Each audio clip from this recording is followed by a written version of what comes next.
I just came from seeing Noah McLemore. He is a man of very, very dark skin with a remarkable and fresh accent. It is black. It may be Cajun, maybe from another country. I'm not sure.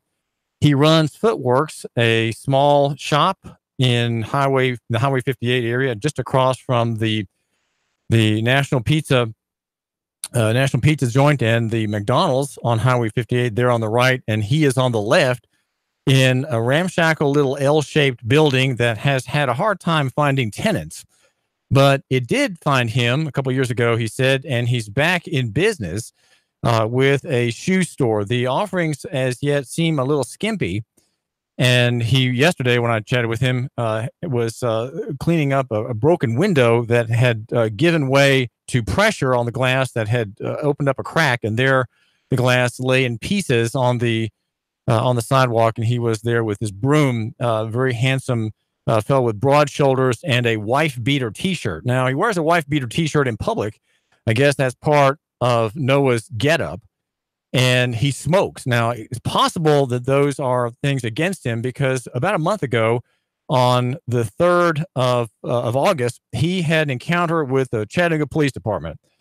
And this morning, as you can see him on our Facebook page, the Great Censor allowed that to be posted, though the Great Censor FB disallowed my report on our chief sponsor, Nuganomics.com, our sponsor here on the David Tula Show, disallowed my report because I'm not qualified to offer any kind of advertising that touches a national issue. And of course, the rights of the people are a national issue. And so therefore, FB says no to David Tulis, the blogger with the biggest pen here in Chattanooga. But in the video on Facebook, which passes unnoticed by the Sentinel algorithm, he tells me what happened. And then when I shut the camera off this morning, just before getting here to the studio at 92.7 FM, he burst into tears. There were tears in his face. And I think the fact that I'm expressing grief and interest in his story has brought back all the humiliation that he felt when he was given a Terry stop pat down search by a female officer who lies in his face and who acts against him. That's the least worry, that she lies to him. But the greater worry is that without warrant, without probable cause, without judicial authority, she conducts a search of him. She comes up to him, and here's why he was in tears this morning. This strong man who has been in his rough past with the bleak encounters with not just police officers, but with jailers. Here he is, an entrepreneur with his wife-beater T-shirt and a cigarette dangling from his lips when he is approached by the female officer whose name I didn't get from him, though I asked him a couple of times. He is approached as he stands there smoking on August 3rd by this woman officer with her gun drawn, and she's crouching along the windowsill of the next couple of apartments, which are empty. And there he stands, and suddenly he notices her. And the reason I think he burst into tears is that he thought again how closely his life was at stake, how easily he could have been slain as he reached for his phone. And that is something that if you're a black person in Chattanooga, you have to worry about. And this is David Tulis. And you might say, why do I care? Why am I giving another story of Mayor Andy Berke's department and another member of the so-called minority community, the African-American community, as we say, the descendants of slaves who say that they're free, though they don't say it anymore. And when I tell them to their faces that they are free people and they need to live like free people, they soak it in. They drink in my commentary to them, which I offer as a word of hope to that man. And I did yesterday in one conversation with him. And I did again today when I went by to make my teaser video for the show here, the David Tula Show. And I said, I'm sorry. I really am sorry. And why am I sorry? What do I have to do with his despair and fear, and then his sense of emotion, thinking back on that encounter with the lady officer, who wanted to know who he was and wanted to pat him down. And she wouldn't say why. Why? He kept asking, why? Why? And it was apparently for her own safety. That's a Terry stop. And but she came up to him, right? She came up to him, and he kept saying, this is my business. I'm in front of my business. Why are you asking these questions? What is your problem? I have a business license. It's there on the wall. I have a driver license. It's there in my billfold, which I don't have on me.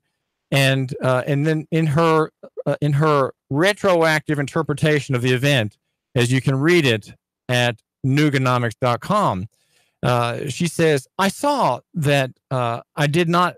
She says, I saw that I did not know that to begin with. When I ask you for your ID, you were being very hostile, she says, towards me about giving me any information about why I was talking to you and everything else. That's her quote, which is an insane, a half credible lark of a statement about why she was wanting to pat him down. You can't just come up to someone and pat them down. It's not legal to do that. Mayor Berke, it's not legal to do that. And Mayor Berke, when you named David Roddy as your chief, you implied, perhaps because David Toulis, your admirer, has been commenting at some length about the need for police reform. You implied that there would be some police reform. And in the narrative that you gave about the naming of David Roddy, you highlighted an officer who you suggested in past days might have killed a man, when now we are involved in de-escalatory projects. We de-escalate an encounter rather than escalate. We don't execute people anymore, you implied. We negotiate with them and have them throw to the ground their knife or toss to the side their revolver and make peace, make arrests, make peace back, come back to the house there. That is what you implied. And that doesn't seem to be something that has really happened in Chattanooga. If we are to look at the Facebook video, it is a video that is on Facebook. And Marie Mott, our intrepid reporter here at 92.7, found out about it, and from Noah McLemore, and reposted it. And you can see it on our website, and it is at the bottom of the file this morning at nooganomics.com. That is our sponsor here on the David Toulis Show, and that is the place where the blogger with the biggest pen, make my name with my reader. Okay, I've got a reader on that website.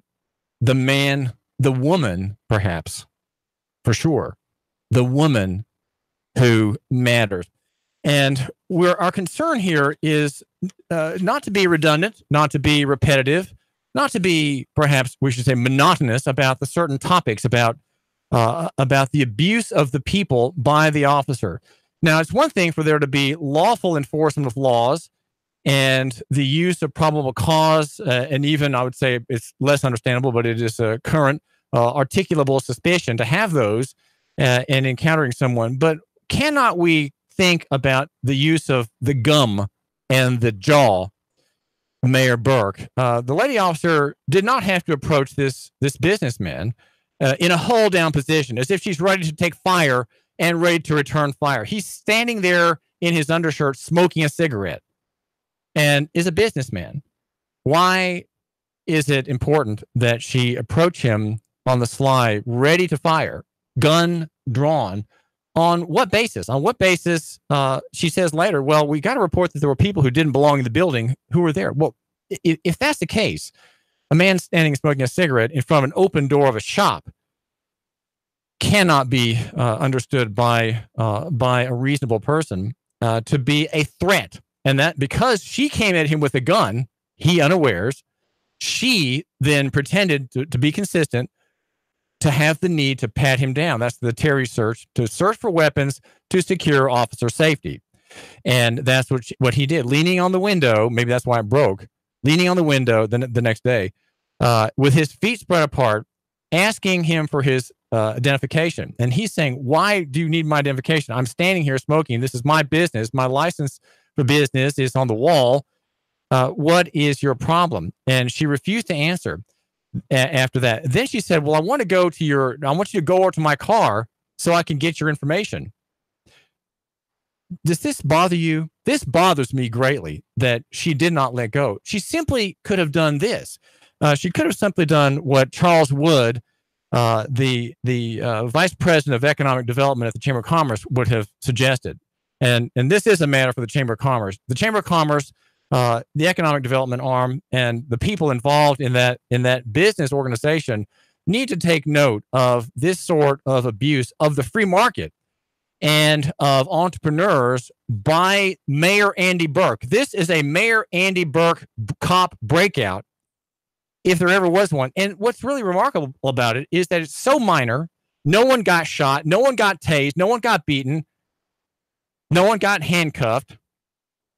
And because it is so ordinary and so routine and so humdrum is why it catches my attention and makes me angrier than even the story from last week that we had of Jesse Parker with automatic weapons aimed at himself and his daughter, Tamika, and his son-in-law, Ron Pellissier, and 6 grandchildren as young as 5. Machine guns, automatic carbines, M4 223 cal carbines aimed at children by a federal search warrant raid. No warrant to get in the house, though, with police department assistance in Chattanooga near Eastgate Town Center.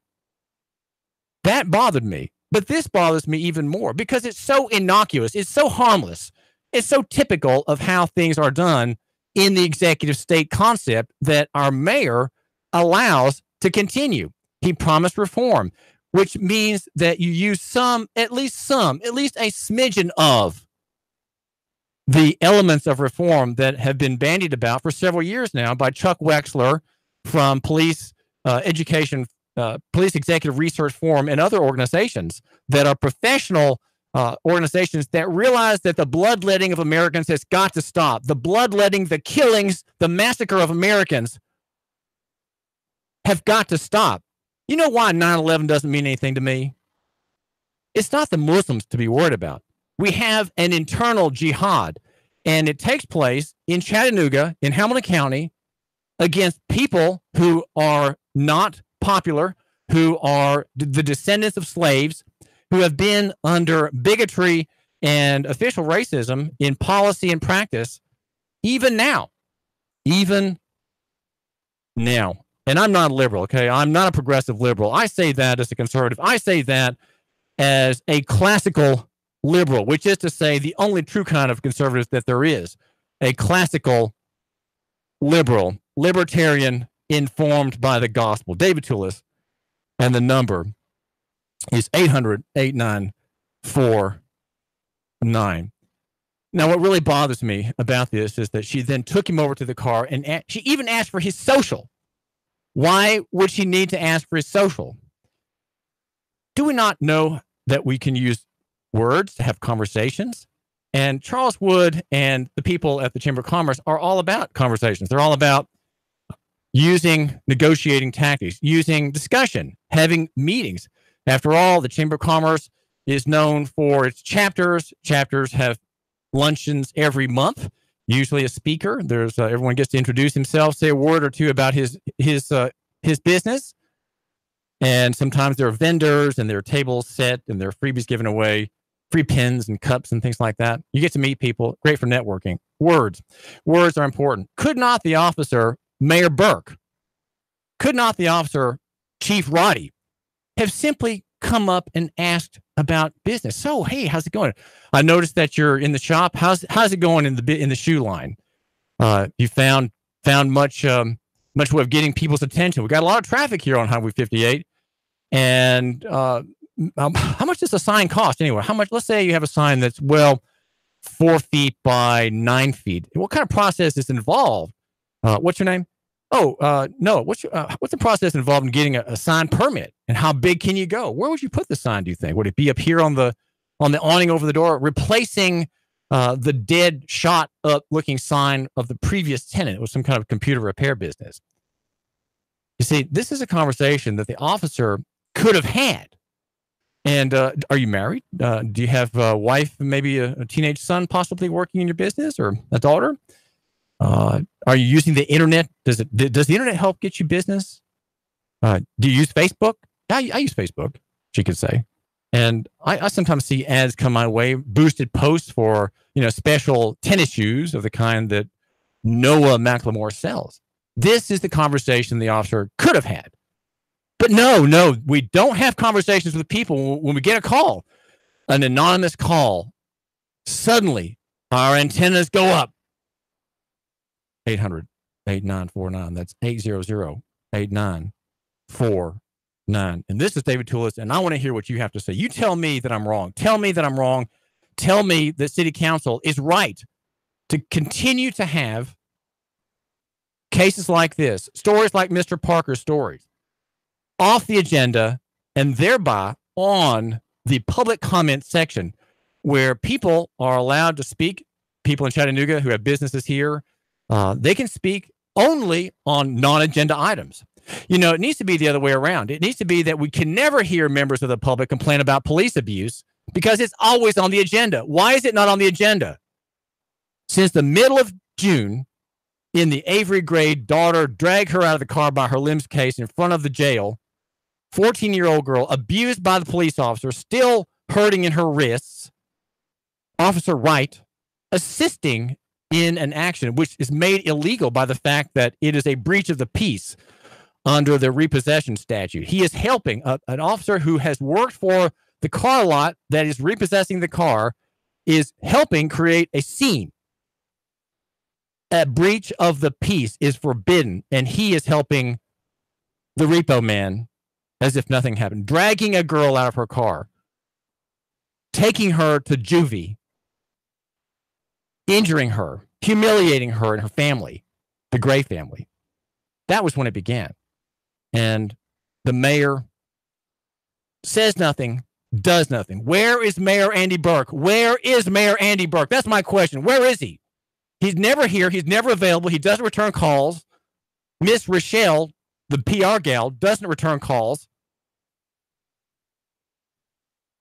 I'm not happy with these people. And I wonder about you, my listener. Do you not care about the city? Do you not care about these injustices? These are injustices because if they can violate the law against black people, against poor people, against immigrants, well, guess what? They already do it to you too, but not in the great volume, not in the great way that they do these other people. You don't need social management like the poor do. You don't need social management like the black people do. Black people have got to be surveilled because they're violent, wicked, they're grifters, they're shiftless. That's who black people are, according to the city government. And so we manage them. We send 4 cop cars to investigate a businessman standing in front of his store smoking a cigarette, and he's wearing a wife-beater T-shirt. That's what happened. August the 3rd. Look at the video.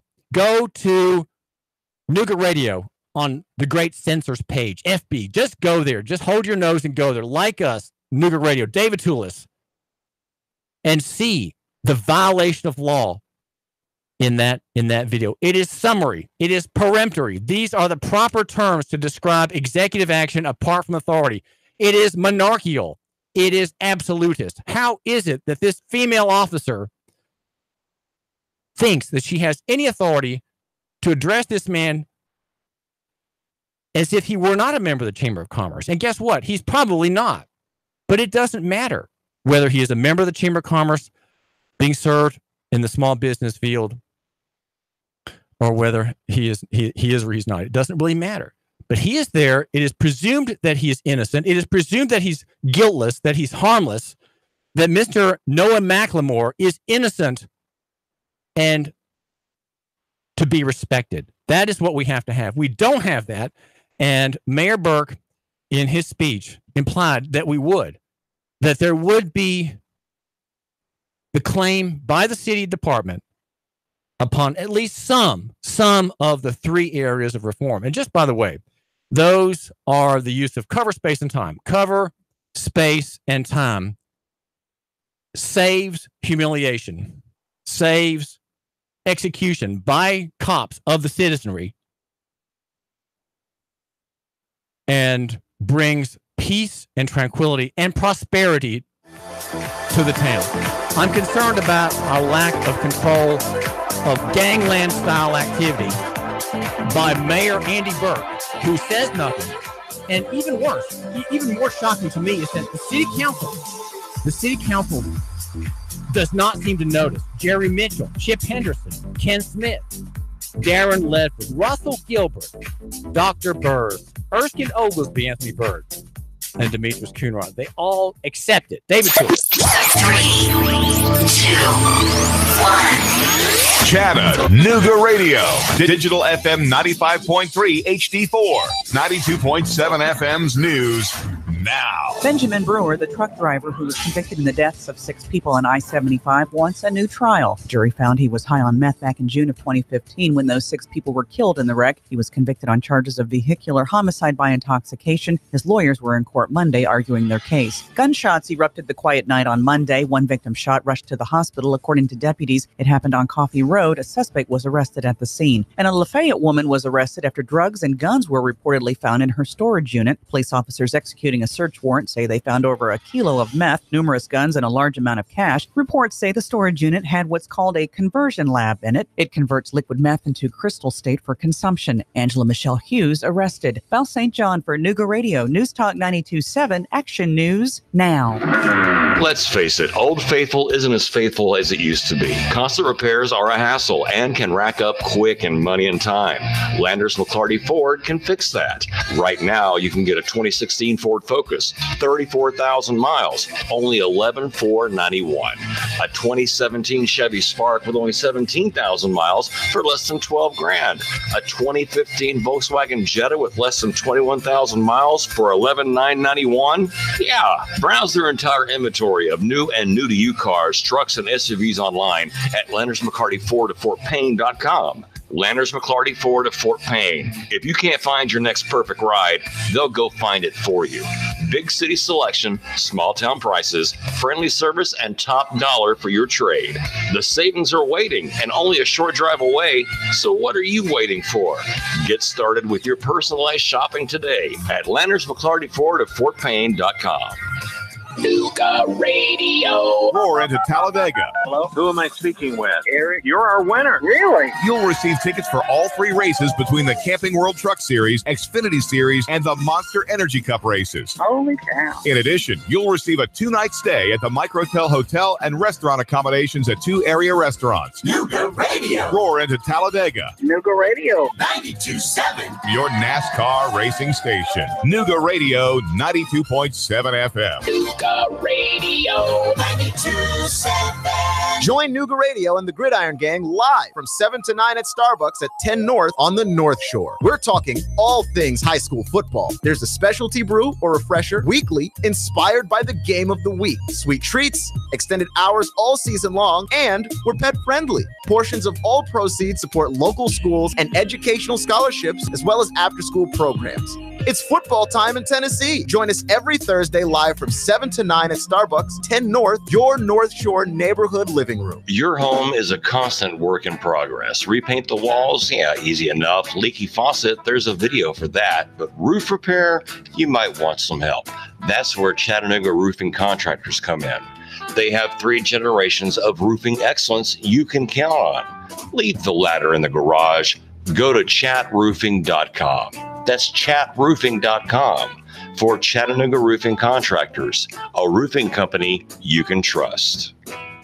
Cash, cash, cash, and more cash. Get 8.1% return on your money. Rick Davis can turn your cash into real money. Gold and silver bullion. American Eagle Gold. The banks give you a measly 1.9%. At Rick Davis Gold and Diamonds, you'll get 8.1% return on your money. 8.1% return on your money. Wow! Whether you're buying an ounce or 100 ounces, Rick guarantees it in writing. 8.1% Rick Davis Gold and Diamonds. Brainerd Road, Chattanooga. Man, you sure you know what you're doing? Yeah, I worked with my dad on his truck all the time. Just one more bolt to go. Yeah, wrong bolt. Today's truck ain't your daddy's truck. For repairs on today's vehicles, you need Amco Transmission and Total Car Care of Chattanooga on Lee Highway. Stay on the road, not in the garage. Amco Transmission on Lee Highway.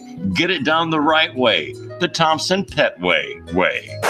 Yeah, I just put that in. Join We've Got You Covered with Scott Schrader every Saturday from 10 to 11 on Nooga Radio. From finance to fixtures, we discuss everything you need to know about buying or owning a home, the pitfalls, the perks, and everything in between. Saturday mornings, 10 to 11, right here on Nooga Radio. Nooga Radio, Chattanooga weather. Expect some clouds, but dry and pleasant weather out there through your afternoon. High settling into the lower 80s. Tonight, mild again, lows upper 60s. For Wednesday, partly cloudy, warmer highs into the upper 80s. For Thursday and Friday, mostly sunny, mainly dry, hot highs of around 90. Looking to buy or sell a home? Real Living Southern Realty provides real answers and customized marketing solutions. Serving the entire tri-state area, check rlsouthernrealty.com for their complete listings. And I'm Source Gene 12 Chief Meteorologist Patrick Ford. Nooga Radio 92.7. Now, the smartest guy with a bow tie in Chattanooga, Tennessee, David Toulis.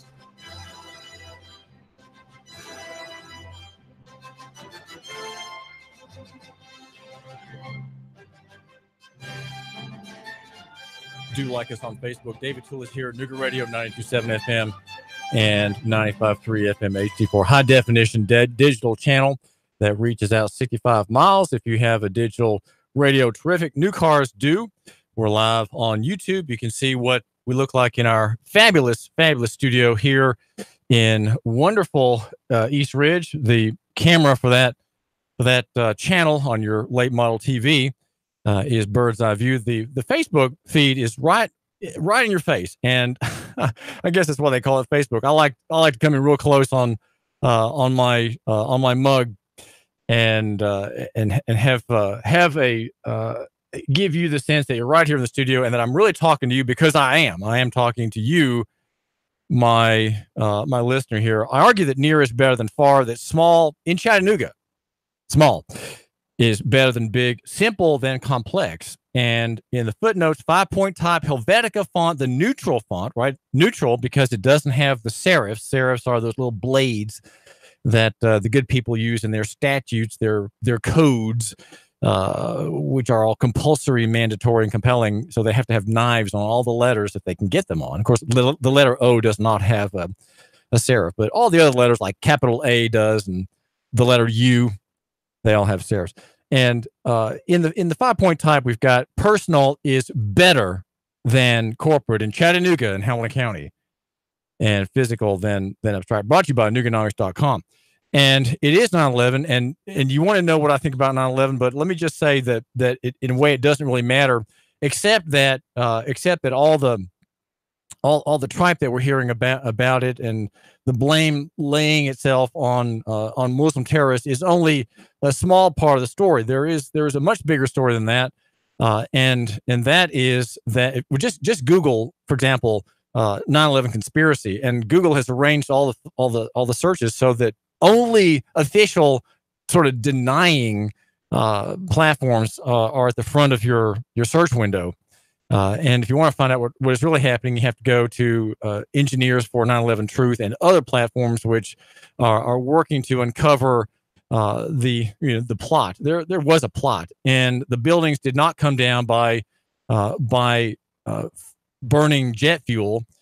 They came down by demolitions. All those buildings were demolished on purpose. They were felled by an art, which is a high-level science, brought to the ground, buildings designed to withstand multiple full gas-fueled jet hits, multiple of those. But it was kind of a real estate deal, you could say, a redevelopment deal for central Manhattan, perhaps. But many interests were involved, and malfeasance has not been properly laid to the parties in the government and private parties who profited all from it in policy or in ledger in their profit loss statements for giving you large payouts for it being a double event, $7 billion X times 2 for the developer, and there are many other parts of that story which are you might say the explainer for the incessant war on terror that we've had since 2001, and wars of the neoconservative party in the Republican wing that are necessary for American hegemony, which is to say American control of the world, maintaining its loss of authority, and giving justification for an endless war against unknown targets that are constantly morphing and changing and cannot ever be clearly defeated in battle, because it is not a battle if there is an ideological war that the American party in the world stage really needs for its own industry, its own profit making, its own control of lives. When you have a war economy, you have the rise, the resurgence of the cartel, right? You have cartel economics. And here in Chattanooga, we are all the poorer for it. The trillions of dollars spent, much borrowed into existence in the fractional reserve central bank paper money scheme under which we live here in Chattanooga and Hamilton County. And we are the poorer for it. And we are seeing the loss of liberty and the increasing strength in many ways visible of the rise of the militarized police state, which began, the militarization of the policing began after the wars of aggression in Afghanistan and Iraq were underway. The first year or two, those statutes were passed in Congress, giving police departments ways to show now that they are in fact occupying armies with ostensible management by city corporations such as City of Chattanooga. We have 50 caliber Barrett rifles. We have Bearcat armored cars owned by, I know the sheriff's department has a Bearcat, and Barrett 50 cals. Also, these are war weapons, better than most of the weapons you and I have. Right, we have weapons too. But the forces of occupation from the militarized national government are here and are much more self-aware of the distinction now between the people and the police, the state's agents in police departments and the people. But while there is this militarization project, which has a national source, there is still control here in Hamilton County and in Chattanooga. And that control is by city council. And we are at 800-8949, 800-8949. And I want you to make note, we've got a terrific show every Saturday here at Nooga Radio 92.7 FM. And it's at 10 o'clock. And it's called We've Got You Covered Radio. And it's hosted by Scott Schrader. And bringing to you many experts on issues touching on home ownership, home repair, home improvement, home investment. Even, I'm sure Scott will get into many areas. How to evaluate a roof, for example. That would be one thing that might come up on the program. So it's every Saturday at here at 92.7 FM, presented by Chattanooga Roofing Contractors, 10 a.m. Do tune in to that. And also, just by the way, every Thursday we've got our Gridiron Gang sports show at Starbucks at 10 North. That's on the North Shore, 10 North. And there are drinks, special drinks by teams. The teams, of course, are our local high school outfit. So there'll be extended hours and ways that you can take part in supporting your team at this Vision Hospitality Starbucks at 10 North in the North Shore. That's every Thursday. Now, I'm going to be on Thursdays starting at 6 in the police Citizen Police Academy. I'm looking forward very much to that and being able to meet people in the police department here in Chattanooga. And the name is David Toulis. I do thank you for tuning in every weekday here. The number is 800-8949, 800-8949. And the question about jihad is something I don't want to let slip past me too readily here. And that is because we have a jihad in progress. There are 1,200 Americans slain every year by police departments. And probably many, maybe half, I'm not sure how to evaluate whether they are just executions or whether they are, right-minded exchanges of gunfire, and where the perpetrator is slain in a gun battle. They're the dead civilian, you could say, well, we can account that for a just exchange of lethal force. Right? We have many cases, though, where young men are shot down. People are executed in their testicles by multiple tasering prods, and the like. We have mentioned today at Nuganomics.com the story in Wisconsin of the young man who has two white women in his car. He's traveling in a Lexus. I say they're white because he's black, and so there's a phony probable cause stop of that car.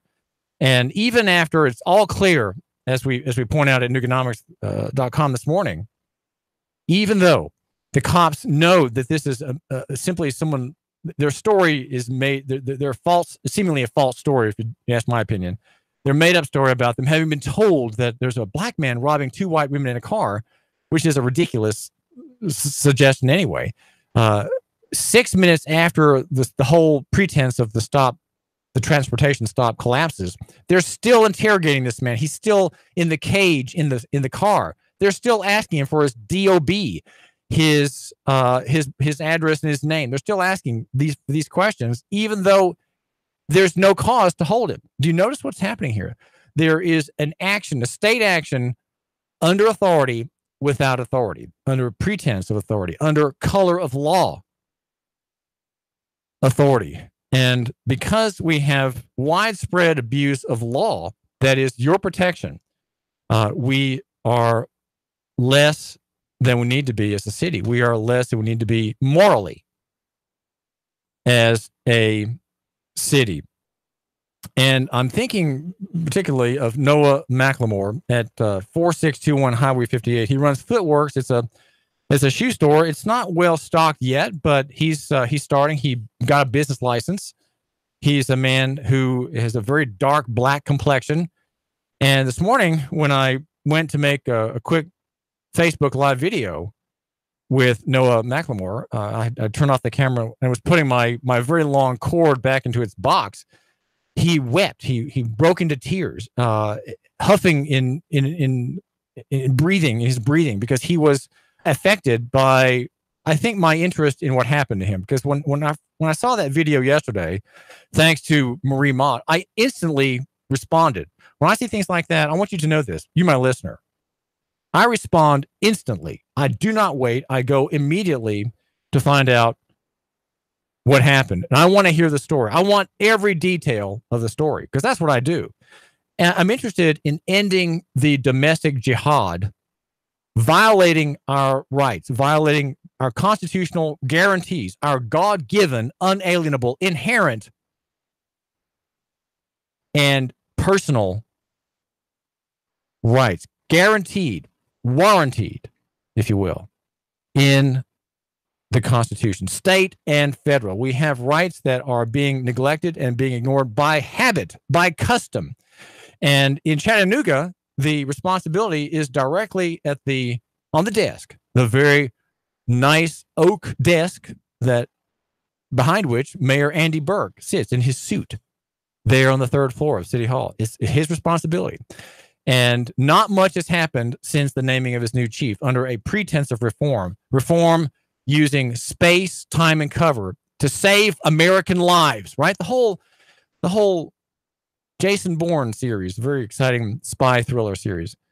Jason Bourne becomes another man. He takes a false oath to do whatever he's told. He's somewhat hypnotized, becomes a machine to save American lives. That's why he became another man, a machine killer, a soulless killer, as it were, to save American lives. We have to end the jihad that was encouraged by the deep state that wanted to have total control of the American economy, total police, total banking surveillance, all those things, total border controls. All those are things that the good people, and I call them the good people because I don't want to eructate. I don't want to vomit on my wonderful and amazing, just amazing board here at 92.7 FM, because then it would be ruined and then we would not function. So to avoid extremes of sentiment, right? To avoid sounding that I want to exacerbate you too much. I call them the good people. And then suddenly a calm comes back into my heart, and I can be dispassionate. I can give an analysis of the misfeasance, the abuse, the criminality, the crookery of these good people. In Nashville, in Washington, and those in Chattanooga who are complicit. They're complicit because they do nothing to stop it. City council has authority to make reforms if police could just get on the agenda. Police are not on the agenda before city council. Ken Smith is not putting it on the agenda.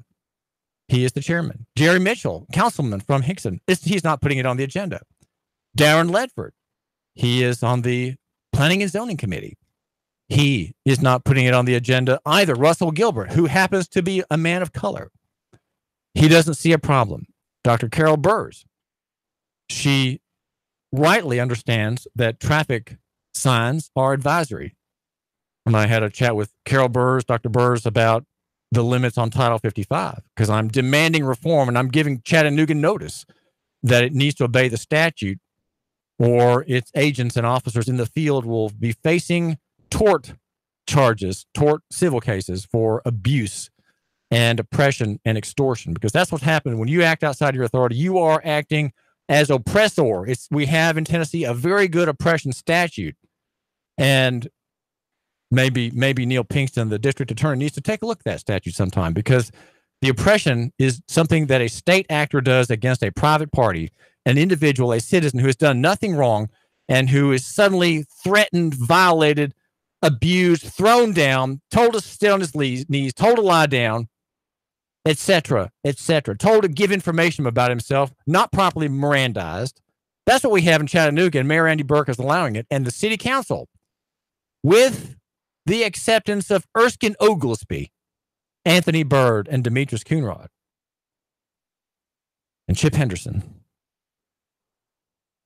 all saying we have nothing on the agenda in the way of reform.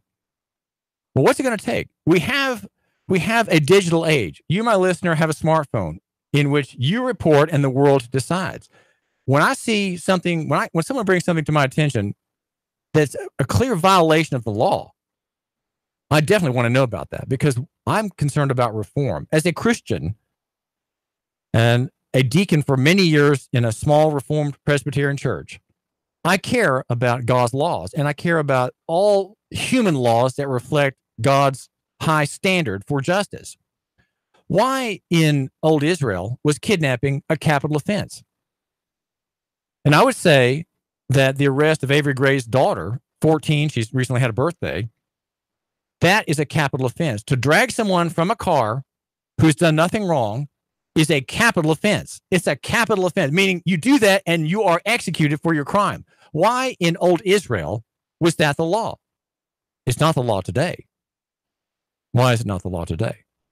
Well, the reason it's a law in Israel, in the old Hebrew Republic, is that liberty is so vital, personal liberty, to be free from any physical demand. No one can drag you. That claim is so vital and so important that if you take someone from his business, you take someone and put him in your car, you stuff him in a cage in your car, take him across town, put him in another cage, and demand his information, and that's done apart from a lawful warrant, a judicial warrant sworn under oath before God, if you do that, you are committing a capital offense. That is an execution offense, as God would have it.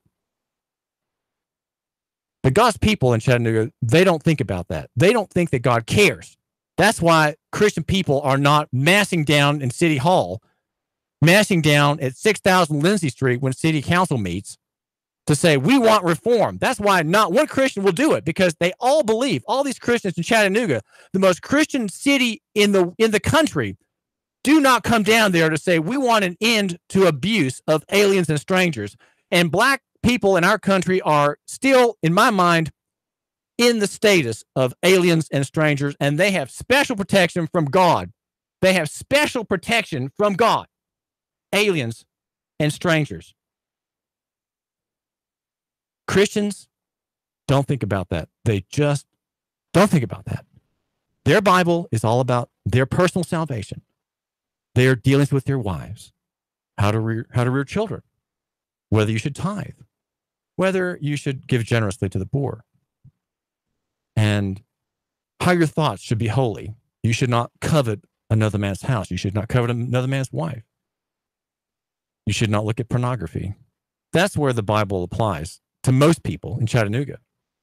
It does not have anything to say with public policy. It does not have anything to say about liberty. And yet the very Bible that created many of the good things that we have in our constitutional republic, that Bible has the promise of liberty, And in the Noah McLemore case, it didn't even create an arrest report, a routine humdrum encounter for which the cop's camera may not even have been activated. I don't know the cop's name, but there were 4 cops descending on a man smoking a cigarette on Highway 58 in front of his store, smoking a cigarette. And he wore a wife beater t-shirt and he was black. Now, one of those 3 things may have been the trigger. There may have been other things. Maybe they knew he had a criminal record.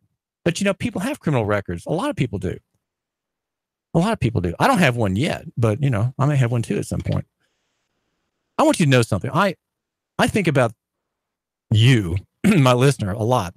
And much of my career has been about what to do when I'm arrested. I'm waiting to be arrested. I have much of my legal research has been how to maintain my rights as against people who don't respect the law, as if the law we have here applies only on another planet. It does not apply here. And I have lived much of my life in the sense of defense against false claims against me. And I'm turning this interest of myself to protect myself to your benefit. That's why I'm on the radio. That's why I'm on this show. And that's why I'm the blogger with the biggest pen, David T. 3, 2, 1. Chattanooga Radio. Digital FM 95.3 HD4. 92.7 FM's news now. Benjamin Brewer, the truck driver who was convicted in the deaths of 6 people on I-75, wants a new trial. The jury found he was high on meth back in June of 2015 when those 6 people were killed in the wreck. He was convicted on charges of vehicular homicide by intoxication. His lawyers were in court Monday arguing their case. Gunshots erupted the quiet night on Monday. One victim shot rushed to the hospital. According to deputies, it happened on Coffee Road. A suspect was arrested at the scene. And a Lafayette woman was arrested after drugs and guns were reportedly found in her storage unit. Police officers executing a search warrant say they found over a kilo of meth, numerous guns, and a large amount of cash. Reports say the storage unit had what's called a conversion lab in it. It converts liquid meth into crystal state for consumption. Angela Michelle Hughes arrested. Val St. John for Nooga Radio, News Talk 92.7, Action News Now. Nooga Radio, Chattanooga weather. Expect some clouds, but dry and pleasant weather out there through your afternoon. High settling into the lower 80s. Tonight, mild again, lows upper 60s. For Wednesday, partly cloudy, warmer highs into the upper 80s. For Thursday and Friday, mostly sunny, mainly dry, hot highs of around 90. Looking to buy or sell a home? Real Living Southern Realty provides real answers and customized marketing solutions. Serving the entire tri-state area, check rlsouthernrealty.com for their complete listings. And I'm Source Gene 12, Chief Meteorologist, Patrick Ford. Radio 92.7. My ex recently hacked my email and my social media, and it really caused me some problems. I changed all my passwords, which helped, but I'm still getting trolled, maybe even stalked. I know it's him. I just can't prove it. My business, well, it's been broken into twice already. I've got cameras, but that only helps after the fact. I'd rather prevent it from happening in the first place. Unity One East is your solution to these and many other security concerns. With private investigation, security services, and backed by decades of real-life experience in military and law enforcement, Unity One East is your instant contact for security, investigation, and consultation to help protect you, your family, and your business. No 1-800 number, no red tape, no wait, because Unity One East is local and available 24/7. Reclaim your peace of mind. Call Unity One East, 475-6206, 475-6206. Call 423-875-3600 if you're looking to expand your professional look of your business. Then consider the vast opportunities that are available when you locate your office with the Raines Group family. Remember, it's location, location, location. And the Raines Group has the location for your professional office. Check out the spaces for lease at Executive Business Park on the Lee Highway. Small or large, we will be able to suit your needs with the Raines Group. Call 423-875-3600 for the business professionals with the Raines Group. Hey, dude, check this out. Have you ever seen one so big? Whoa, look at the size of that. Look at this little itty-bitty one. Wow, that's really small. They have them big, small, and everything in between. You'll always find the biggest variety of knives at the knife shop at Frost Cutlery in Ottawa. We're talking about over 40 brands of knives, including Benchmade, WR Case & Sons, Berke, and all the Frost Cutlery brands. Now, Sam, you've been to the cutlery shop. Is it amazing? Spectacular. The knife shop at Frost Cutlery in Ottawa. They have knives, swords, kitchen knives, ammo, and reloading supplies, plus survival gear. It's the knife shop at Frost Cutlery. Open 7 days a week. Hey, girls, you're going to love this. We're going to the knife shop. Hey, let's not tell them they have ammo and loading supplies. The knife shop at Frost Cutlery opens 7 days a week. You'll always find the biggest variety of knives. You're going to love the knife shop at Frost Cutlery in Ottawa. The knife shop. And tell them David Toulis sent you. Nuga Radio. Are you brain dead? Still voting for pathetic liberals? Take 3 hours of Sean Hannity from 3 to 6. Nuga Radio. Then call us in the morning between 9 and 11. 92.7 Nuga Radio. WPLZ HD4 Ottawa. W224AZ Chattanooga. Serving Chattanooga. Broadcasting live from the center of the universe, the Tennessee Valley's most listened to news talk station. Nuga Radio 92.7. This is CBS News on the Hour, sponsored by ZipRecruiter. I'm Jim Chenevy, still 3 days away from an expected landfall in North Carolina. All along the southeastern U.S. coast, preparations are underway for Category 4 Hurricane Florence. FEMA Administrator Brock Long. The impacts are going to be statewide across South Carolina, North Carolina, Virginia. And then as the system exits, you're going to see impacts all the way up to Delaware. North Carolina Governor Roy Cooper says it is a good day to head inland. I'm ordering a mandatory state evacuation for our barrier islands. And I'm directing the people of North Carolina to obey local evacuation orders. I'm Jim Krasula in North Myrtle Beach, South Carolina. More than 1 million people are on the move in the Carolinas, heeding mandatory evacuation orders and leaving coastal areas. Business owners are taking a financial hit, but many say safety is more important than profits. Hurricane, tropical storm, and storm surge watches have been issued for the coast of the Carolinas and Virginia. Washington, D.C. has now declared a state of emergency. One-time Hurricane Olivia is now a tropical storm, bearing down on the central Hawaiian Islands right now with 65-mile-per-hour sustained winds.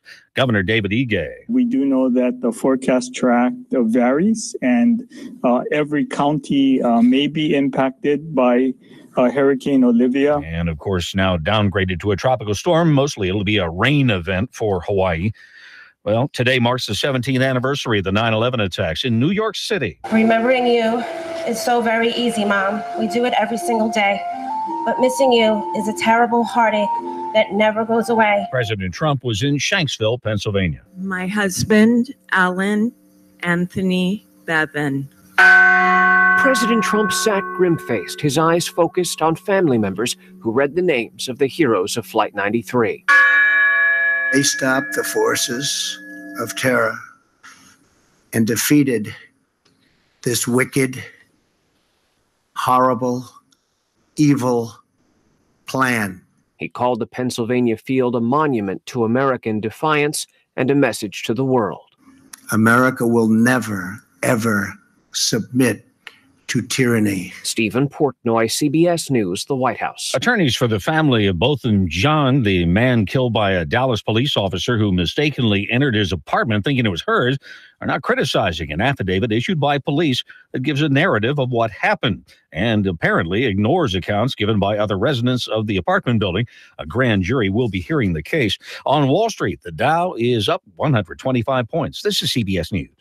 ZipRecruiter, the smartest way to hire. ZipRecruiter's technology finds qualified candidates for businesses of all sizes. Try it for free at ZipRecruiter.com/free. The Samsung Galaxy Note 9 has arrived at Sprint.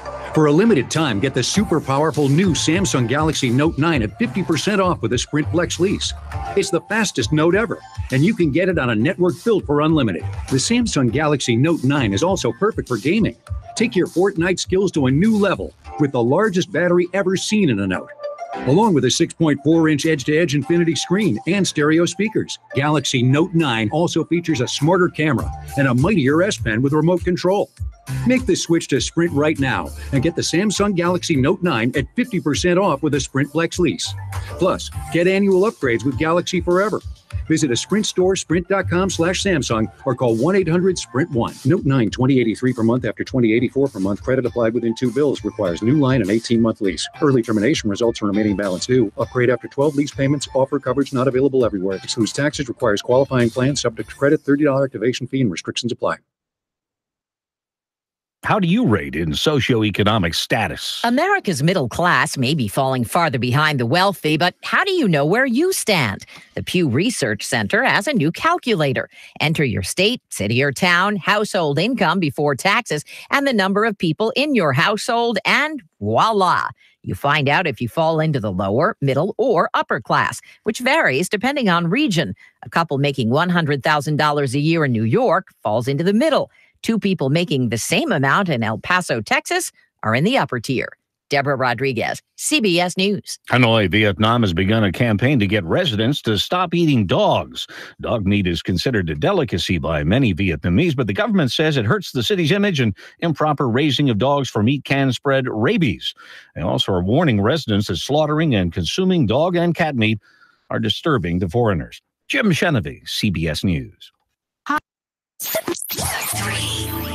2, 1. Chattanooga Radio.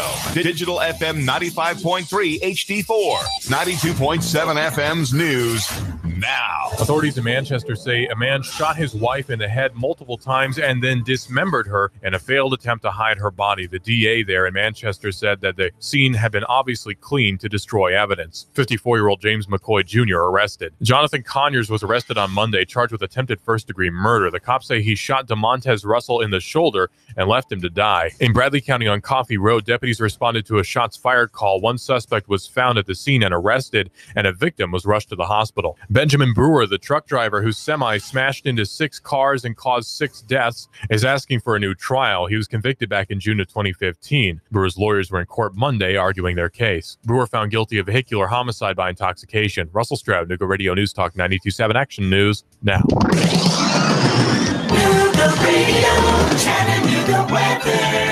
Expect some clouds, but dry and pleasant weather out there through your afternoon. High settling into the lower 80s. Tonight, mild again, lows upper 60s. For Wednesday, partly cloudy, warmer highs into the upper 80s. For Thursday and Friday, mostly sunny, mainly dry, hot highs of around 90. Looking to buy or sell a home? Real Living Southern Realty provides real answers and customized marketing solutions. Serving the entire tri-state area, check rlsouthernrealty.com for their complete listings. And I'm Source Gene 12, Chief Meteorologist Patrick Ford. Radio 92.7. Do you hear that? That, my friend, is not what you're thinking. That is the new 2018 Indian Chieftain Dark Horse. Yeah, Indian. Indian motorcycle is more than a bike. It's an experience, an American icon. And Indian Motorcycle of Chattanooga is the only place you'll find their new 2018 line. Are you ready to ride? Join the club. Go to Indian Motorcycle of Chattanooga. Just look for the sign, 153 and Amnicola. Indian Motorcycle, the true American original.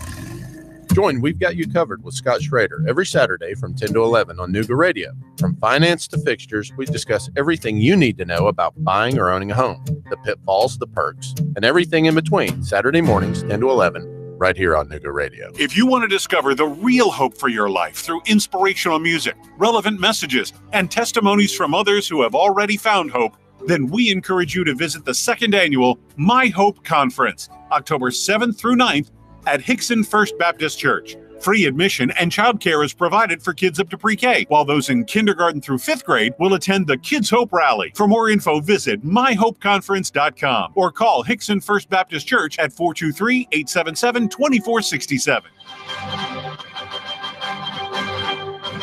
Now, the smartest guy with a bow tie in Chattanooga, Tennessee, David Toulis.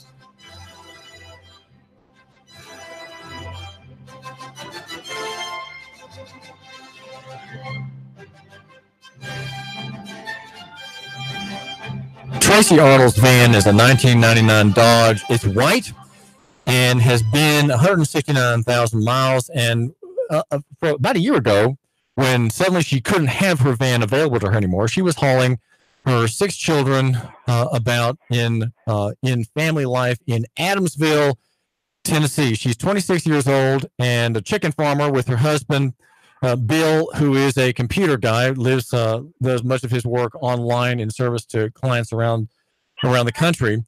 And Tracy is about to file a lawsuit against a town. Now, she lives in Adamsville, Tennessee, and the town that is going to get whacked with a Title 42 lawsuit in the next day or two is Crump, Tennessee, which stole from her without a reason, causing her, well, we're going to hear what it caused her, stole a van from her, and she is seeking redress of grievance. Now, what's really remarkable about Tracy is that she has not engaged a member of the biggest, you might say, the biggest line class that we have in American culture, and that is the barrister lawyer class, the bar members of the bar, who have brought us into our current state of legal amnesia, and who actually prevent reform in abusive practices in law, police reform, and many other reforms. Tracy, tell my listener what it is you're going to be doing. What your problem is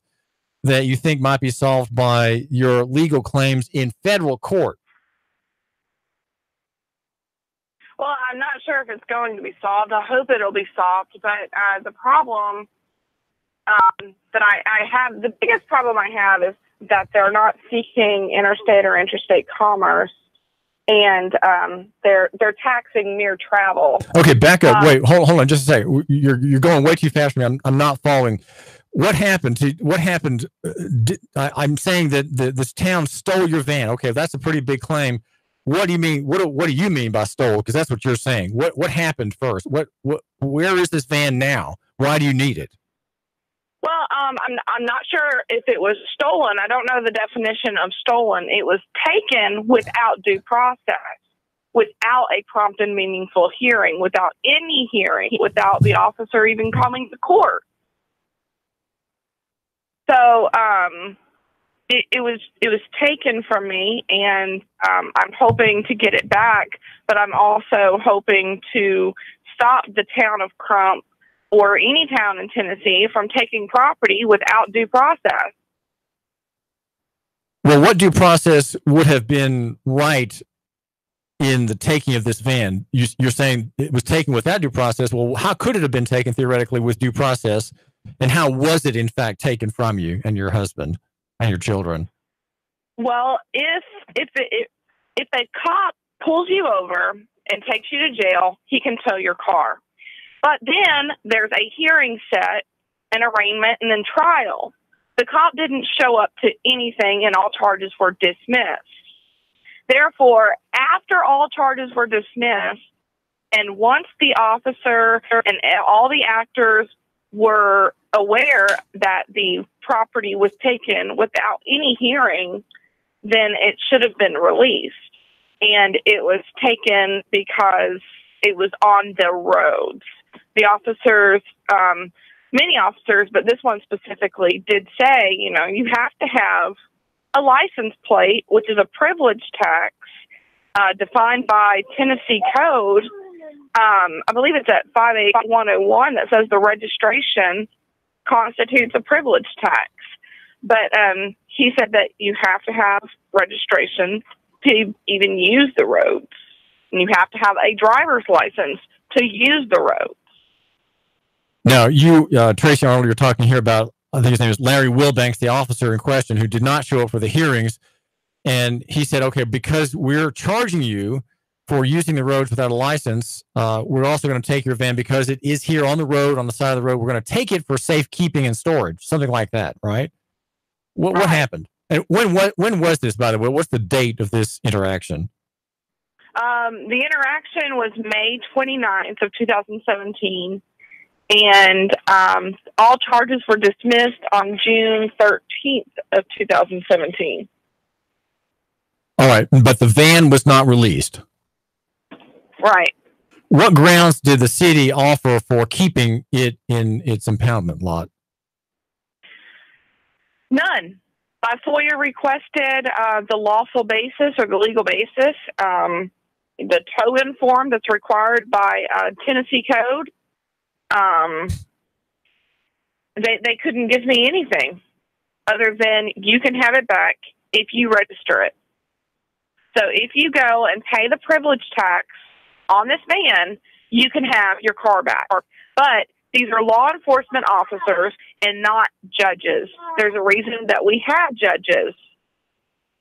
And these... Go ahead. I'm listening. But yeah, these officers seem to think that they are the law when they're mere law enforcement officers who take their supposed or alleged probable cause to a trier of fact, and that judge applies the fact to the law and makes a probable cause determination. The officers are not permitted to make a probable cause determination, and they're not permitted to say that somebody is guilty and punish them without a judge and without a fair trial, which is due process. All right. What next? Now, what is your... You'd be filing this claim in federal court under Title 42. Is that the oppression statute, Tracy Arnold of Adamsville, Tennessee? It is, I don't know, redress for civil rights infringements. I'm not, I see, baby.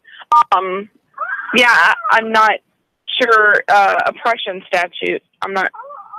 But it offers relief from abuse of law by law enforcers and police, effectively. Okay, yeah, absolutely. Now, let's get to the point that you were making before when I sort of cut you off. You're saying you have a right to use the road because you're not involved in interstate commerce. Is that what you said, Tracy Arnold? Yes. What does that mean? And why should anybody care? How does that affect my listener? Well, interstate or interstate commerce is using the roads as your place of business. The commercial and non-commercial are both for the use of the roads for livelihood or gain. That does not mean traveling to work.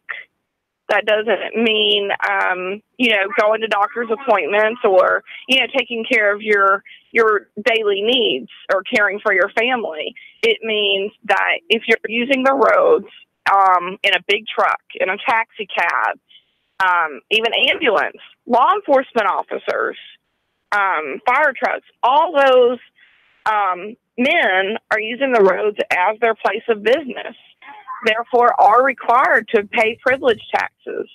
But the average man traveling, just to go leave their house is not interstate or interstate commerce. And I could get in pretty deep into that. But let's okay. We're making a distinction. We're talking with Tracy Arnold, David Tillis here at 92.7, and Tracy Arnold is a chicken farming mom of 6 in Middle Tennessee in a rural small town area, and she's saying she has a right to travel, and she's being her car was seized from her. Her van was seized to her, a 1999 Dodge, because she refuses to participate in interstate commerce or to make any kind of admission to get the van back by getting a registration that she is in interstate commerce and a for-hire user. So you say, Tracy Arnold, that the listener who does not have his place of business on the road, but is using it privately. Fill that in for me. What does that mean to be private? What are private things that are not subject to state control? What kind of rights are there, would you propose, that are not subject to state permission or state control, Tracy Arnold? Well, I would reiterate that your right to liberty has been defined. You know, the right to travel is under the right to liberty, and the Supreme Court has ruled that. They've also ruled that your right to liberty is the second most valuable right. You have the right to freedom of religion. You can't practice your religion. I mean, you can't go out and congregate unless you leave your house. And these roads have taken up, you know, they're everywhere. So if we can't use the roads, how do we travel? How do we get to go congregate? How do we get to go, you know, see our family, which is also under, I believe it's the First Amendment. But I just lost my train of thought. Okay, you're mentioning rights that my listener exercises his rights by traveling. I'm just asking you, how does that work? What rights is he exercising to travel? Because Neil Pinkston, the district attorney here, says there is no right to travel. Of course, he's wrong. But what rights are there that you have to have movement for? Explain that to me. Tell me how that works.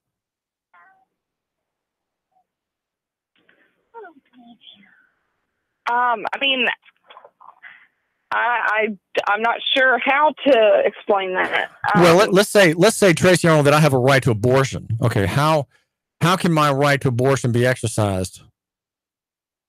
Oh, well, I'm anti-abortion, so can we skip that one? But you can't go get an abortion if you can't use the roads. You can't go to the grocery store if you can't use the roads. And it's to the point today that you can't even use the roads going in the back seat of somebody's car without some form of government-issued identification, which is regulated under 6 CFR, which is under Congress, which is limited to commerce. It's all commerce. Going to church, going to the grocery store, going to see your family. You don't get to do any of that without being compelled into commerce. Well, let's say a lawyer. Let's talk about lawyers, the best class of people. A lawyer is going from his house in Ottawa near Chattanooga. He's going downtown. Is he not involved in commerce because he's going to business? He's going to his office, and then he'll go to court to practice his trade. Is he on the road engaging in commerce? Is he a commercial user at that point because he is a businessman? I would say no, he is not, unless somebody is in the passenger seat as a passenger paying freight for his time. I mean, unless he is getting paid to be on the road, he is not engaged in interstate or interstate commerce. And that's under Tennessee Code Title 55. We're talking here with Tracy Arnold, who is a free-spirited chicken farming mom in Middle Tennessee, and her husband is a computer geek, and she's readying a Title 42 anti-oppression lawsuit to get a family van back, in 1999 Dodge White that's gone past 150,000 miles, seized by the cops. And so the cops want the van to be registered. So what is the effect of registration? Does that mean that if you have a car that's registered, Tracy Arnold, that by definition your use of that car on the road is commerce, or does the registration not control the actual use? The registration in Tennessee constitutes a privilege tax. I'm from Mississippi. The registration in Mississippi also constitutes a privilege tax. Tennessee Supreme Court older cases define privilege, the definition, as for-profit activity affecting a public interest. A privilege tax is a tax on the privilege. It's a tax on business or occupation. So you're a mom traveling in your car with your 6 children. You and your husband, Bill's 6 children. That is not a privileged activity. It doesn't require a permit, does not require a proof, either on a tag or a driver's license, the magical card, of being involved in a privileged, special, highly favored activity, a controlled and regulated activity, Tracy. Correct. Well, tell me, what do you know about the case in Nashville where July 3rd, Judge Alita Trauger overturned the state's abusive practice of revoking driver's licenses of people too poor to pay? Have you read her opinion? I have not, but I read the Michigan license case, which is where that decision, I believe, originated. Because Michigan ultimately, I believe, is the first state to stop suspending licenses for people's, people being unable to pay their court fines. And the finding by Judge, go ahead. I was just going to say that, that puts them into a cycle of poverty, and willfulness is an essential element of most of these charges, which requires a voluntary and intentional breach of a known legal duty. And when you go into court, they don't attempt to find out whether you willfully failed to pay this privilege tax. All they're trying to look for is, did you have the privilege tax paid? And if you didn't, you're guilty. But they are not concerned whether you're liable for it, and they are not concerned whether you could even afford to pay it, therefore breaching a known legal duty, which willfulness is. Well, I guess, Tracy, from the way you speak, you clearly know a good bit of law, and you and your husband have studied up a lot on it.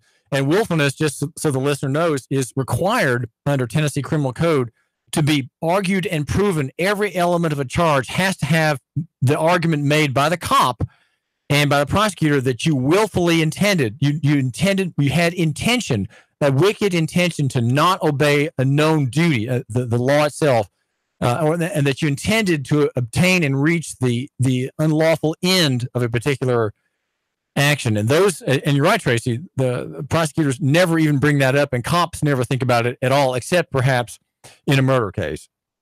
But these officers, I don't know if Tennessee did it, but I know Mississippi did it. They actually willfully and intentionally violated the offense of. So these officers are swearing to your willfulness without even finding willfulness. We're talking with Tracy Arnold. Well, this claim will be seeking the return of your car. What other damages will you be demanding of Crump, Tennessee, and the mayor, Glenn Spencer, the towing company, right? You've got an officer, Will Banks, involved as a named party. What are you asking for? Well, I'm asking for the Fourth Amendment infringement to be cured, so get my property back and possibly. Okay, perfect. So I'm hoping to get my property back and get compensated for all, the inability to be able to take my daughter to the doctor's office because they took my car. There's a whole bunch of damages that have arose under them taking my van. And under the Fifth Amendment due process clause for not even showing to court, not providing any notice, not providing any legal basis for the taking of the property. There's also a Manel count against the city of Crump because the city of Crump was notified of the officers' actions. They were notified that all charges had been dismissed and that there was no hearing and that we're not in receipt of the legal basis for the taking of the property. We're not in receipt of how to challenge that property, and they were noticed of all that, yet they still said you have to have registration and then you can get your car back. Therefore, the city of Crump ratified the other actors' actions. I'm hoping to get a freedom of religion count because we don't have social security numbers, and there's no way to even cooperate with the laws that they're alleging that we're liable for. but that's a longer conversation. The last one would be a count under the 13th Amendment, which I'm alleging that without interstate or interstate commerce, what they're doing is they have resurrected the Dred Scott decision, and they are imposing badges and incidents of slavery upon me. And that, you know, without that mere pass for travel, i.e. license, then I will continue to be taken up, seized, and stopped. And I'll have to pay all charges arising thereby. And I wasn't able to pull up that case, David. This is David Toulis, and we're talking with Tracy Arnold. And I just want to put a bug in your ear. There's a nice event coming up on the 14th of September. The Trail of Tears Memorial Pre-Ride Rally at Crockett Power Sports and Indian Motorcycles of Chattanooga. That's a 4 o'clock to 7 o'clock, and there'll be various vendors there, food and music, a chance to gather in our tribes, right? And it's the silver anniversary of the great event. Bikers from across the country will be gathering with the Trail of Tears Memorial Association and members and holding this ride to remember the event. So at 4 p.m. on the 14th, and this is David Toulis, an event.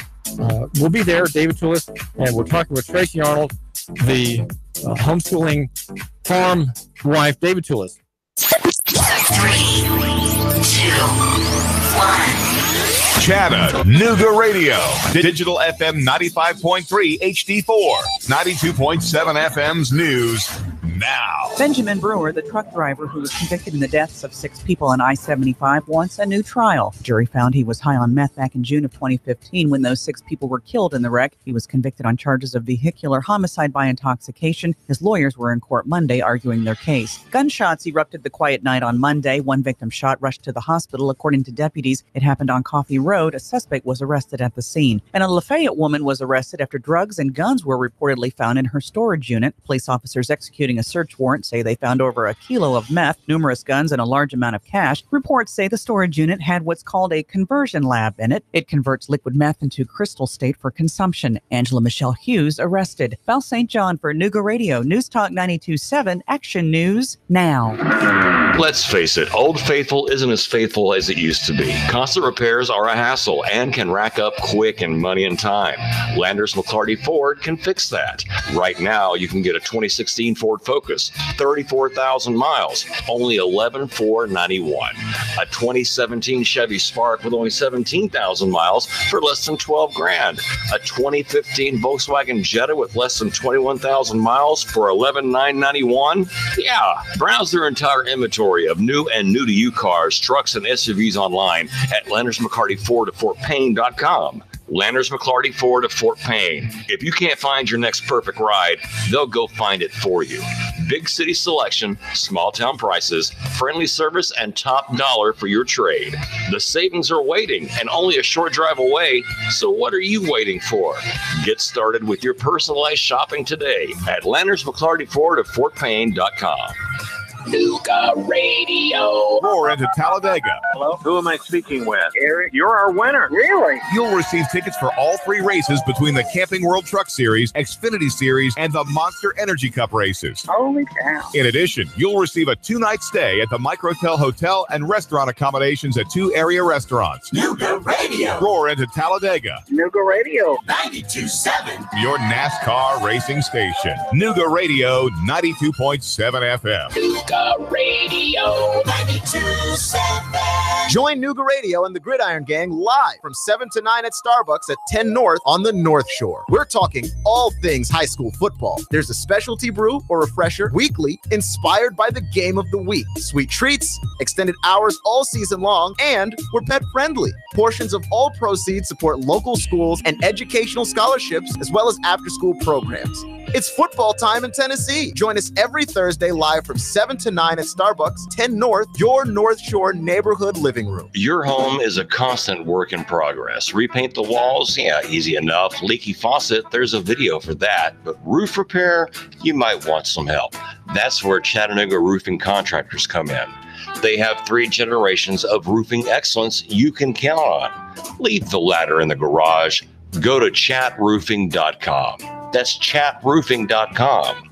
for Chattanooga Roofing Contractors, a roofing company you can trust.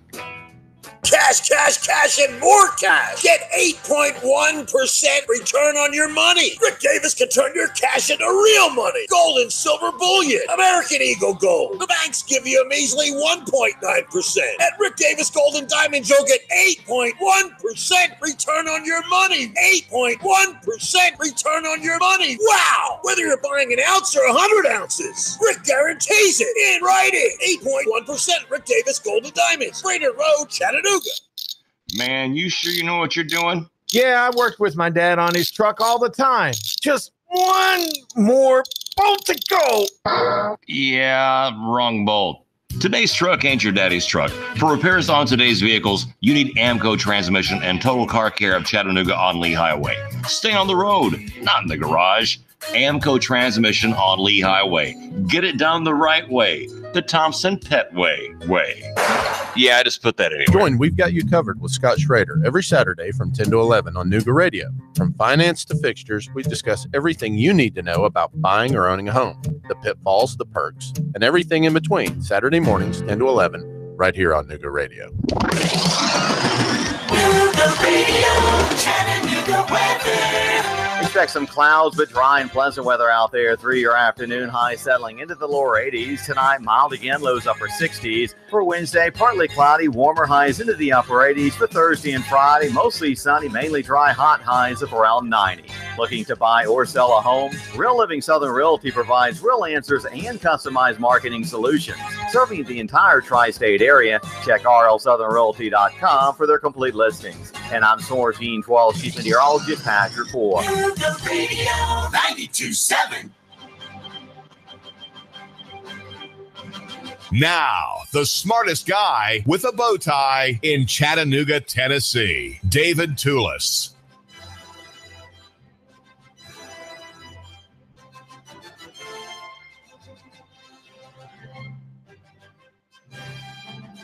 We're having a quick chat with Tracy Arnold of Adamsville, Tennessee. There's a 1999 Dodge white van at issue in a lawsuit.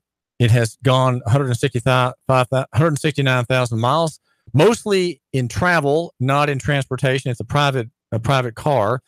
But the car was seized from her by officials in Crump, Tennessee. The mayor, Glenn Spencer, Larry Wilbanks, an officer, the towing service, they're seizing her car. And they're not giving it back to her, even though she was cleared of charges that she was so-called driving without a license. Now, she is a very free-spirited chicken farming mom. Her husband, Bill, is a computer geek, and they are in a rural setting, and she has a right to travel. And Tracy is doing her own legal work in a case that she's worked on for some time. I've watched the permutations of her case grow. And you're hearing her children in the background there as she's got her phone glued to her ear to hear what we have to say about her case, and she wants to say something about it. Well, just quickly, Tracy, the underlying problem you have is the seizure of the van. Well, that's the main problem, but the underlying issue is that you claim that you are able to use the public right of way, the people's roads, freely as a matter of right, apart from any state permission. Can you just briefly explain that concept? Well, the courts have ruled that the operation of a motor vehicle is a privilege. It is a revocable privilege. Well, if a privilege is for-profit activity affecting a public interest, and the courts have defined a motor vehicle as the special and extraordinary use of the roads, but we have an absolute right to the usual and ordinary conveyance of the day, then we have an absolute right to travel by automobile, which is, an automobile is not required to pay a privilege tax unless first there is a privilege involved, which is business, occupation, vocation. Calling. Right, absolutely. There has to be some type of for-profit activity affecting a public interest, use of the roads for livelihood or gain, and that does not include going to and from work. That includes taking money for your use of the roads, as you use the roads. So it's a place of business. That would be, for example, the operator of a semi-tractor trailer, a school bus service such as the one here in Chattanooga serving Helena County, Durham Bus Services, which runs hundreds of buses, some of which are privately owned, but they're in contract with Durham. That would be regulable because the bus driver and the company have a place of business, not in an office, in a complex, in a building. It's on the road itself. That's right. And the legislature of Tennessee can name any privilege a taxable privilege, but first, it has to be a privilege. Therefore, it has to be for-profit activity affecting a public interest. And what does the phrase affecting the public interest imply? What's involved in that, in the meaning of that? You need to be taking money from people, or I guess you have to be taking money from a corporation. It has to be for-profit activity and affecting a public interest, not just affecting a public interest. Does the phrase affecting a public interest, Tracy, by your research, imply the health, safety, and welfare trio of words that exist often to justify state intervention and regulation? Are those the same concepts? I would think so, but there has to be, it has to be some type of for-profit. You have to be using the roads for livelihood or gain, and it has to be affecting a public interest, and not just affecting a public interest. I understand. So the public interest would be, for example, safety. If you're running a 40-ton tractor trailer road, such as Jason Brewer, a local man in a local car accident who killed 6 people. It was probably a 40-ton truck. He killed 6 people in an Ottawa interchange on the interstate near Chattanooga. It affected the public interest because it was so large. He fell asleep, and he was a driver and operator of that rig, subject to regulation because he was making a profit. He was employed at the time of the crash, and the public interest is, safety of those people was neglected by his possible medication, his possible drug use, possible fatigue, and so he didn't follow all the commercial regulations for his job, and kill people. So there you have a highlighted example of the public interest. I would suggest, Tracy Arnold. Yeah, absolutely. And these big trucks, they impose a great damage or a great risk upon the people because, if they hit you going even 20 miles per hour, I think it would be possible for them to run you over completely. I mean, these big trucks are very dangerous. Now, you mentioned in your discussion with me the Dred Scott ruling. My listener needs to know that my name is David Toulis, and we're talking with a woman who's a chicken farming mom of 6 in Middle Tennessee, and she's mentioned something that the reader, the exclusive readers of the Nougat-centric website that matters, Nouganomics.com, have read about just recently, and that is the Dred Scott decision. Just quickly, what language in the Dred Scott ruling is so important to consider regarding the free use of roads by people who are not slaves, or who perhaps, if we recall that the time of that opinion, who were slaves, Tracy? I'll try to answer that question as appropriately as possible. But the Dred Scott decision was in regard to blacks using the roads, but they had to have a pass in order to leave their plantation, or just to be free, the free use of the roads, but they had to have a pass. That decision was overturned, and before it was overturned, all blacks could be taken up, stopped, seized, and they'd have to pay all charges arising thereby. I believe that some of there are a lot of similar regulations in that decision, such as, I believe, 6 months in jail. But anyways, a lot of them are similar to the current driver's license penalties and regulations. I guess it would be regulation over penalty. But so I'm alleging that what they're doing is they're applying that Dred Scott decision to all people alike, and not just black people, because that would be, that's overturned. They can't do that. But can they apply that decision to all people and require a mere pass for travel and stop you, seize you, take you up, make you pay charges arising thereby for merely leaving your house, walking in the back seat of a car, on a bus, anywhere you go. If you're caught without a license, that officer, he'll hold you in the back of his car for hours, which has been done to my husband. He'll take you to jail, such as there was a black man who was walking and he didn't have an identification, and the cop took him to jail immediately. A white woman was riding her bike. Cop said, "Let me see your driver's license." She said, "I don't have to show you that," but he's got it in jail. So she gave in and gave him her driver's license. No matter what you're doing, no matter where you're at, you better have your pass to leave your house. Right, and this decision is by a very noted Southern racist, Roger Taney, and you can read this discussion at Nuganomics.com, our sponsor here on the David Tulis Show here in Chattanooga, where I argue that you should love your neighbor and buy local. And Tracy Arnold is making reference amid the burble of her children about her niece there to this case. And Tracy Arnold, thank you so much for joining my listener and me here on the David Tulis Show in Chattanooga. Thank you so much. You're welcome. Thank you. She is a courageous woman, and I find her just remarkable. Her legal analyses are deep and long, and I see Tracy Arnold on Facebook where she has quotes from cases that she's been reading, and she is filing a Title 42 suit against this town in Middle Tennessee that is you might say civil rights protection claims, and she is, as she tells me, she's trying to have an injunction against the enforcement of the Dred Scott decision. I don't think she's making that as a legal argument, but that's effectively what she's saying.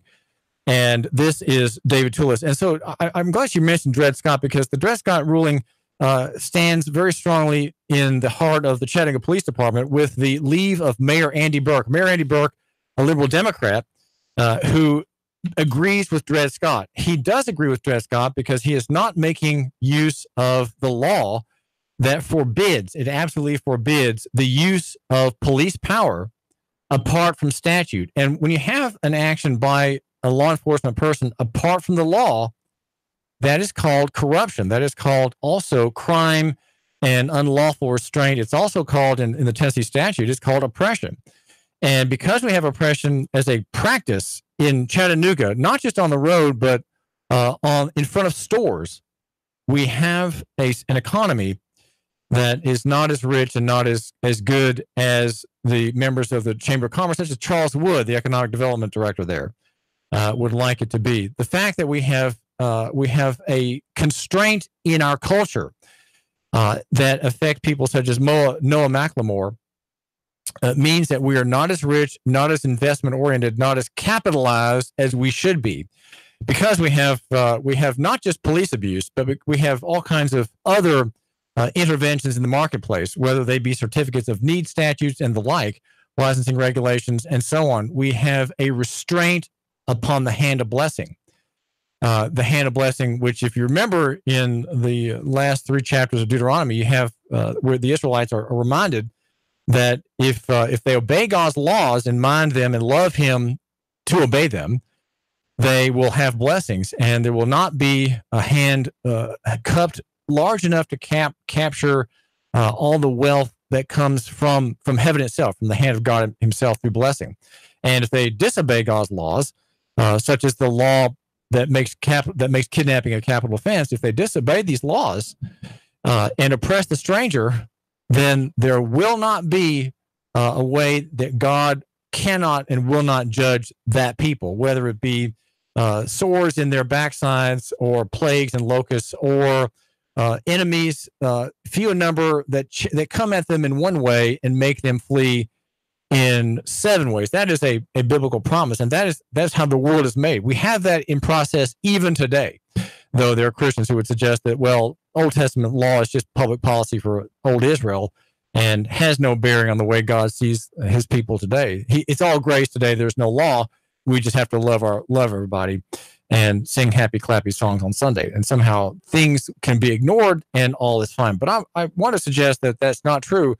And to the party that I think would be most needing to hear the exhortation that arises from the Noah McLemore story, is this: it's the city council. The city council represents the people. They represent. There is a council member, I'm not sure which one it is, who represents this man at 4621 Highway 58 at Footworks, a new business. He's had to close shop for a time for personal problems, he was telling me this morning, but he's back in business and recently opened. And you can see what happened to him at Nuganomics.com. I have the first story. I'd say the fault of my publishing today is that I have the background story published first rather than the news story, which is his his detailed account of the encounter. I have a kind of analysis before the report.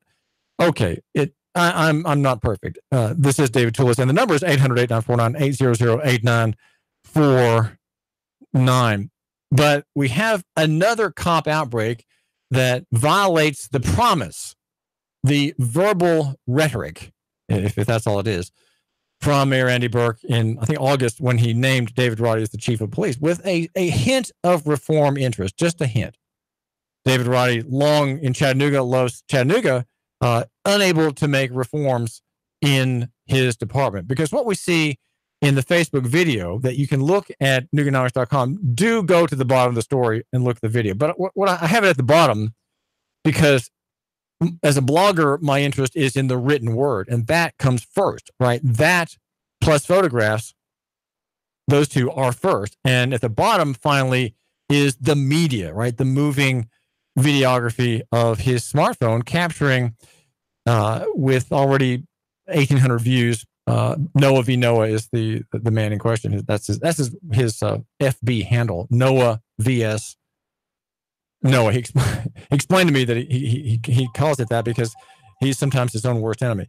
And this is David Toulis. And caller, what is on your mind? Thank you for calling. David, as we always say, the Constitution hasn't changed. The people have. And this is why they get corporate communists to compel you to do things government can't, like direct deposit, things like that. And people voluntarily change their status. They get Social Security numbers, they get licenses, they get permits, they sign contracts. And the government does it cunningly. They cunningly coerce you out of your rights by some pretended benefit. So it's the people doing what they don't have to do, that aren't educated, that are doing it, that are enslaving themselves. Well, what can these people do, Mike? Let's assume that this is correct, and I don't dispute what you're saying. How can people, given their limited legal status, make petition to their own city council? I can tell you, it is correct because I studied the law for 45 years. So it is correct. Everything is about jurisdiction and status. First thing is, don't get a Social Security number for your children or yourself. Second thing is if anybody asks you a question, ask them by what authority are you asking that question. The third thing is, don't volunteer into regulated enterprises. Driver's licenses, Social Security, permits. Well, anything. Okay, that's all fine. Unless you want to be regulated by that agency. Right, you come within the scope of their influence by application. Right, almost always you come in by admission, application, request for not almost recognition. Always. Why do you think the Amish? The Amish are not under their jurisdiction, and they're respected as not being under their jurisdiction. All right. Well, Mike, the question I want to ask you is this: How can we who are all have defective statuses by past action? Okay, we're all reduced now. All right, fine. What can we do to reduce police abuse in Chattanooga? Is there any point in appealing politically to city council, or is that just all hopeless? Yeah, the city council is not going to do anything. You can't reach out to government to fix anything. The fix always comes from the people. You have to sue them. The corrupt courts and corrupt politicians are why we have these issues. It's only going to be through where they are sued and they lose their stuff and the public starts an outcry. You're not going to get politicians to change. But where we've been trapped in this system, we're talking about this, I hope, for future generations. Because once you're entwined in the system, it's nearly impossible to break out of that spider web. I would say it's virtually impossible to break that spider web. Well, no, this, and one of the reasons, David, is because there's 135 insurance industry lobbyists. I want you to think about something. The reason why we have traffic signals, not saying we shouldn't, It's because the insurance industry is protecting their claims window. The same thing with speeding, the same thing with stop signs, the same thing with, I want you to think about every house that has a mortgage that has fire insurance on that house. How many of those houses burn down in a year? Maybe a handful. And do you get any money back that you give the insurance industry for not using their services? Not that you may use their services, but for not using their services. No. So ultimately, all of this comes from the insurance industry. All of this.